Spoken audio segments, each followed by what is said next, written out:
ये है अपनी physics NCERT line by line explanation series और आज हम स्टार्ट कर रहे हैं फिजिक्स क्लास 12 का चैप्टर नंबर 8 जिसका नेम है इलेक्ट्रोमैग्नेटिक वेव्स। इलेक्ट्रोमैग्नेटिक वेव कहें या ईएम वेव कहें, इस चैप्टर में हम इलेक्ट्रोमैग्नेटिक वेव्स के बारे में पढ़ेंगे, इलेक्ट्रोमैग्नेटिक स्पेक्ट्रम पढ़ेंगे और एक अच्छा सा कॉन्सेप्ट डिस्प्लेसमेंट करंट जिसके बारे में हम बात करने वाले हैं। और हम एक एक लाइन को अच्छे से एक्सप्लेन करेंगे। जब आप चैप्टर खत्म कर चुके होंगे आपको हर एक लाइन में क्या कॉन्सेप्ट है सारी बातें आपको अच्छे से समझ आ चुकी होंगी। चलो स्टार्ट करते हैं हेडिंग से। हेडिंग है 8.1 इंट्रोडक्शन और इंट्रोडक्शन में कहा जा रहा है in chapter 4 we learn that an electric current produce magnetic field and that two current carrying wire exert a magnetic force on each other. मतलब कि इलेक्ट्रिक करंट की वजह से मैग्नेटिक फील्ड प्रोड्यूस की जा सकती है। ये हमने moving charge and magnetism chapter number 4 में पढ़ा है। दो करंट कैरिंग कंडक्टर वायर हैं, अगर उनको आसपास रखा जाता है तो वो एक दूसरे पे मैग्नेटिक फोर्स एक्सर्ट करते हैं।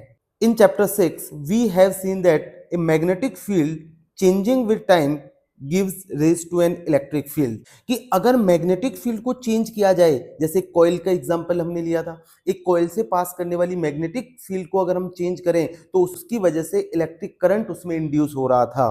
तो पहली बात चैप्टर 4 में हमने जाना कि इलेक्ट्रिक करंट जो है वो मैग्नेटिक फील्ड प्रोड्यूस कर सकता है और चैप्टर नंबर 6 में हमने जाना कि वेरिंग मैग्नेटिक फील्ड जो है, चेंजिंग मैग्नेटिक फील्ड जो है वो इलेक्ट्रिक फील्ड प्रोड्यूस कर सकता है।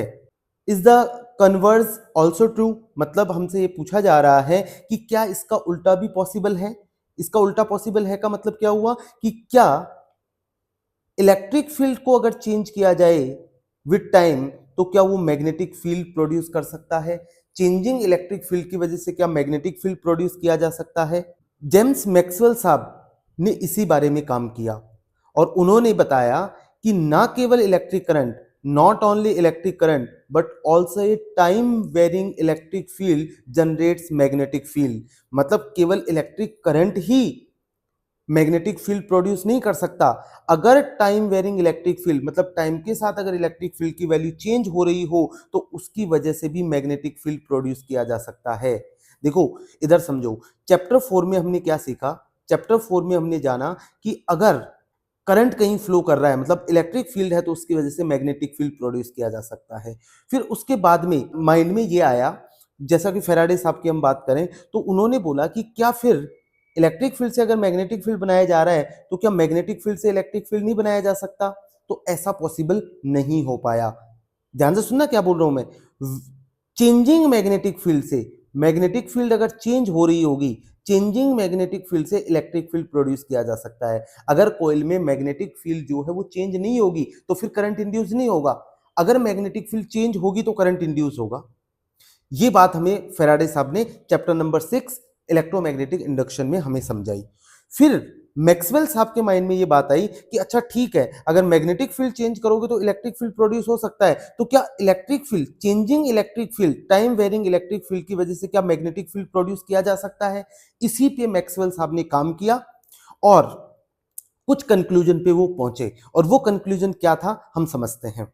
While applying the Ampere circuital law to find magnetic field at a point outside a capacitor connected to a time varying current, मतलब एक कैपेसिटर को टाइम वेरिंग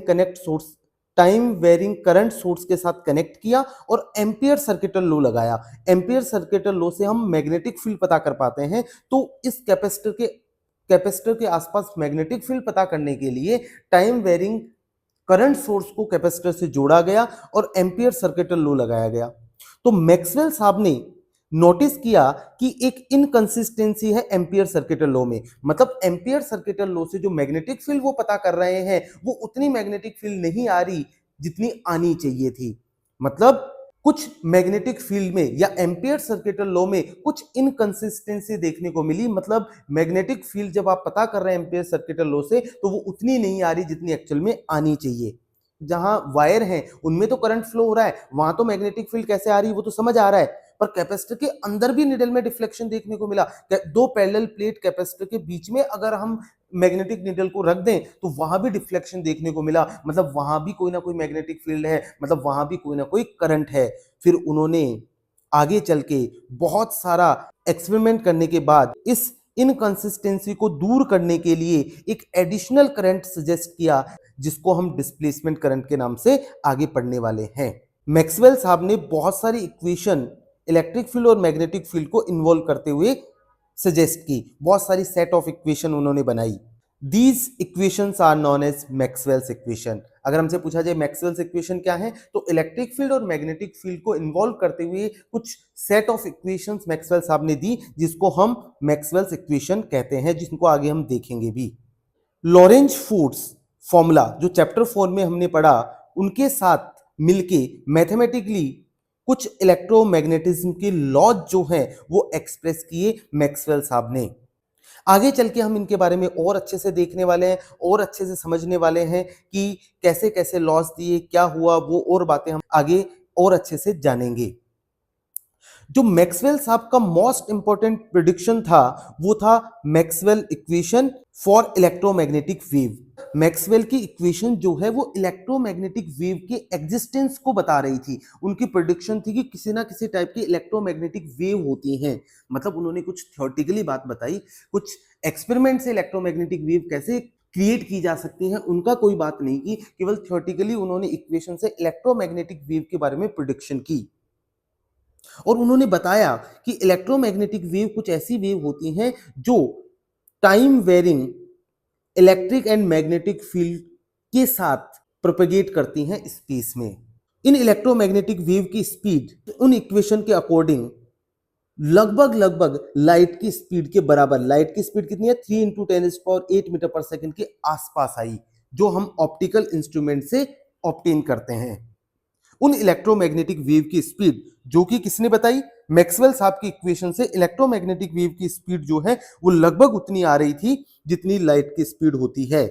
तो वहां से फिर एक कंक्लूजन पहुंचा कि लाइट भी क्या है, एक इलेक्ट्रोमैग्नेटिक वेव है। और मैक्सवेल ने इलेक्ट्रिसिटी, मैग्नेटिज्म और लाइट को यूनिफाई किया। फिर इसके बाद इन इलेक्ट्रोमैग्नेटिक वेव की जब बात बताई किसने, मैक्सवेल साहब ने, उसके बाद हर्ट्ज साहब ने।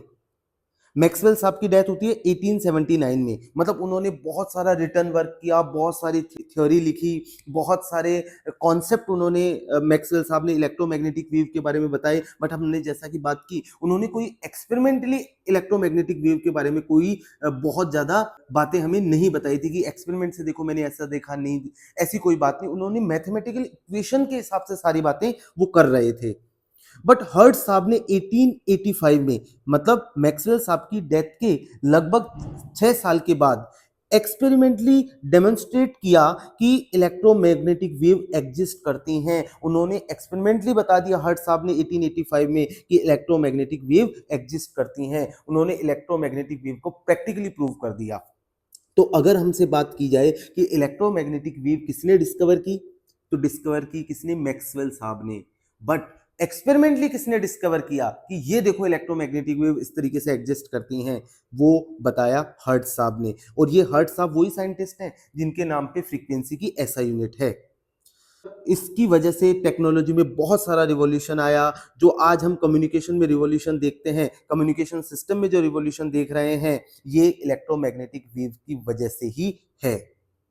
इस चैप्टर में हम सबसे पहले डिस्कस करेंगे डिस्प्लेसमेंट करंट के बारे में, और उनके डिस्प्लेसमेंट करंट का इंपॉर्टेंस क्या है, क्यों डिस्प्लेसमेंट करंट जिक्र में आया, उसकी भी हम बात करेंगे। बाद में हम बहुत सारी इलेक्ट्रोमैग्नेटिक वेव होती है उनको पढ़ेंगे। इलेक्ट्रोमैग्नेटिक वेव जैसे radio wave, microwave, infrared, white light जो है, जैसा कि हमने ऊपर देखा भी कि जो लाइट है उसको भी क्या कहा गया, इलेक्ट्रोमैग्नेटिक वेव कहा गया। फिर ultraviolet rays, X rays, gamma rays, इन सब की बात हम यहाँ आगे करने वाले हैं।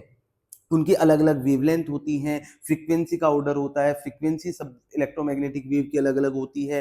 फिर हम एक वेवलेंथ और फ्रीक्वेंसी का एक ऑर्डर बनाएंगे, एक पैटर्न बनाएंगे, जिसको हम इलेक्ट्रोमैग्नेटिक स्पेक्ट्रम कहेंगे। क्या कहेंगे, इलेक्ट्रोमैग्नेटिक स्पेक्ट्रम। उस इलेक्ट्रोमैग्नेटिक स्पेक्ट्रम की हम बात करेंगे। जैसे मैं वेवलेंथ की बात कर रहा था, तो गामा रेज की जो वेवलेंथ होती है वो 10⁻⁻12 मीटर के ऑर्डर में होती है, और रेडियो वेव की वेवलेंथ सबसे ज्यादा होती है, वो 10⁻6 मीटर के ऑर्डर की, कई किलोमीटर में उनकी वेवलेंथ होती है। तो हम आगे इन सब के बारे में पढ़ने वाले हैं।